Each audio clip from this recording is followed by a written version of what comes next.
Okay, the next thing I want to talk about is called Newton's law of cooling / heating. Right, so this is kind of related to mechanical engineering and it's within my interest area, so I want to talk about this for a little bit. So I get myself this. Let me write it, then I'll talk. This is the ambient temperature. This is the T of the object, so T of object. And this is K is a constant. Obviously T is time, capital T is temperature, right? So this can be used to estimate the temperature of an object after it's been exposed to a particular temperature for a while, right? You can see from here. And this is a linear equation, as you can see, right? So why don't I actually put some numbers to it and analyze a question. And I will actually go ahead and I already draw you to save some time for you. But basically I have a bar at 100 degrees C. First thing, there's a few steps over here, so I want to make sure that we are clear on that. First step, what I do is I take this particular bar and I put it in here, right? So, and I left it for 1 minute after, let's call this a bar 2A, right? After 1 minute, I get myself 90 degrees C. So in one minute, as it makes sense, right? It was at 100, so now it went down to 90, because it's exposed to 0 degrees C water, right? But then I do is I continue on this, and after 2 minutes, I remove it. Okay, I remove after 2 minutes. I remove it. Then immediately I dunk this bar into the B. So what do you think is going to happen now logically? So now obviously you can think that, hey, this is 90, so this will be less than 90. Okay, it's not linear, it's not going to be 80, but it will be some other number. We'll find out. And then after we have that, now I dunk it back to B, so the temperature of that should go up. Let's say that after 1 minute I increase my temperature by 10 degrees C. Okay, so as I don't know the temperature over here, I cannot tell you what the temperature is here, but I only know the delta T. The temperature has been increased by 10 degrees C after 1 minute. And now the question is testing me on this. You know what? I'm interested in for how long, for total, how long it will take for the bar to reach the 99.9 degrees C. Okay, so that's the question. So what is the time, the total time that it takes for this whole bar to go back to 99.9 degrees C? Obviously, there are some assumptions that we have to consider in here. Number one is there's no other heat exchange. Okay, and I also want to highlight this. This T is supposed to be a constant. Okay, if T is a function of temperature, then this is not going to work. So I have to have a modified version of this. Okay, but let's just, for the time being, let's pretend that this is close enough and see where it takes us. Okay, so I will do this step by step, as you can imagine, right? The first thing I want to do is I want to write this dTA. I'm going to call this process A, so I'm going to write dTA. dt is equal to Ka, which I don't know, T1 minus T ambient. Okay, so in this particular case, my T ambient will be 0 degrees C, because that's the temperature of this particular liquid, right? And I have convection. And if you go ahead and solve this, and I did this, and I'll put a link up here at the corner over here. Okay, you can revisit this. But I did this in a previous video, and I find it to be fairly simple. I get myself this e to the KAT. At the end of the day, the Newton's law of cooling or heating is a growth decay. So you can see that the solution is very similar, if not the same, with half-life. Okay, I know that at T is equal to 0, T of the bar is equal to 100 degrees C, right? That's given to me. So then what happens is, if I plug this into here, I'm not going to show in detail, but if you put T is equal to 0 in here, so this becomes 1, right? So then C1 becomes T1. So basically, with this initial condition, I get myself T1 is equal to 100 e to the Ka times T. Okay. Now I'm going to use the second step over here. What it says is, after 1 minute, it goes down to 90 degrees C. Okay, let's do exactly that. So it says that after 1 minute, so 1 minute passes, and I got myself 90 will be equal to 100 times e to the Ka, T is 1, right? From here you can see that 0.9 is equal to e to the Ka, and if I go ahead and take the ln of both sides, you can see that the Ka turns out to be ln of 0.9, right? So then if I write this, I will have my T1 will be 100 e to the ln of 0.9. You can just punch this in the calculator and write the value, but this is basically the temperature distribution within when I'm putting this bar into the continuing rate.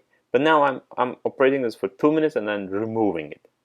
Okay, so you can see over here that I will then write this way: T1 will be equal to 100 times E ln 0.9 times 2, right?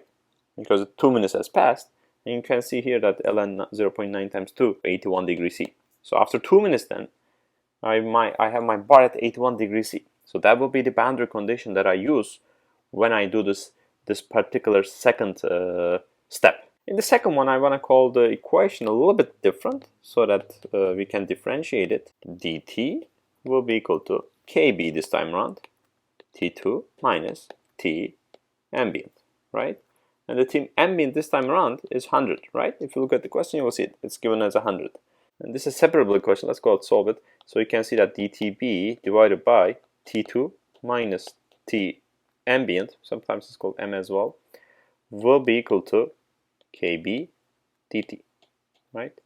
So you can do a substitution. I mean, most of you do see this, but I just wanna do a substitution and illustrate. Let's call this f. F is equal to T2 minus 100, right? So can I say that? Sure, why not? And df will be equal to dt2, right? So you can see in here that if I do that, I'll get df by f, right? Will be equal to kb times dt, right? So you can see in here that ln of f, when I take the integral of both sides, will be kb of t plus integration constant of c2, right? And if I do the e to the power of both sides like I did before, you will see that you're going to get f. So let's write this. F is equal to T2 minus 100, which will be equal to e to the power of kbt plus a constant of c2, right? And obviously now I can move this e to the power of c2 as another letter, so let's call T2 minus 100 will be equal to a constant, and I'm going to call this constant as d times e to the kbt, okay? Now I have an initial condition in here.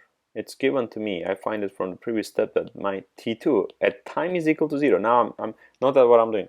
I'm not starting at time is equal to 2. I'm starting this whole process from 0. So when I find a final answer, I need to add a plus 2 to it, okay?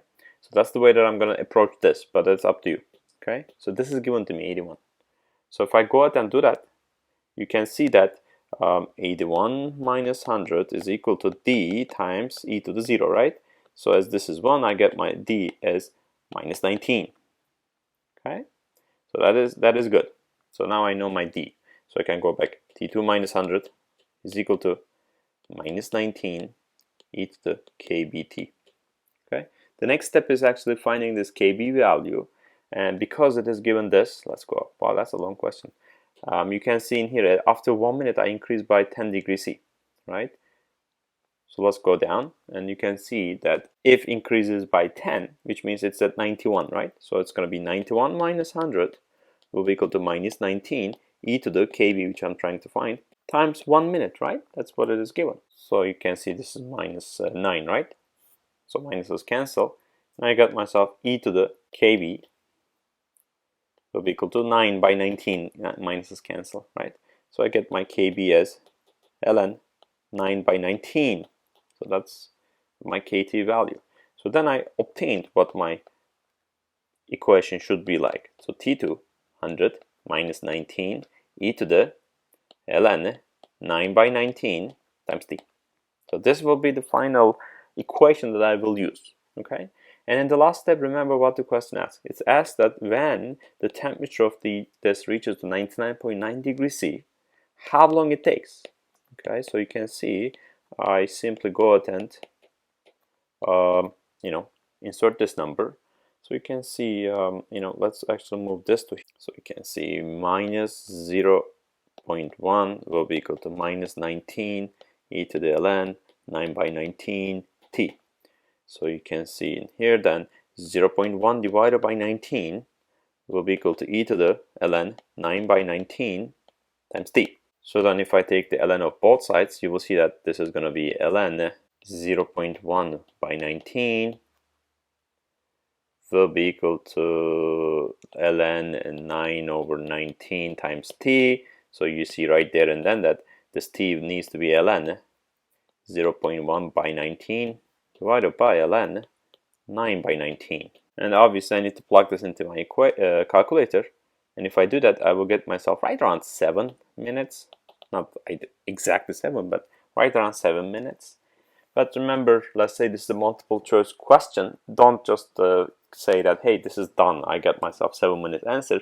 That's not quite right, because it's asking for the total time, and the total time will be 7 plus I had a 2-minute in the initial when I dunk into the container A, right? So then the final answer will be around 9 minutes is the answer for this particular case. Thank you for watching the segment.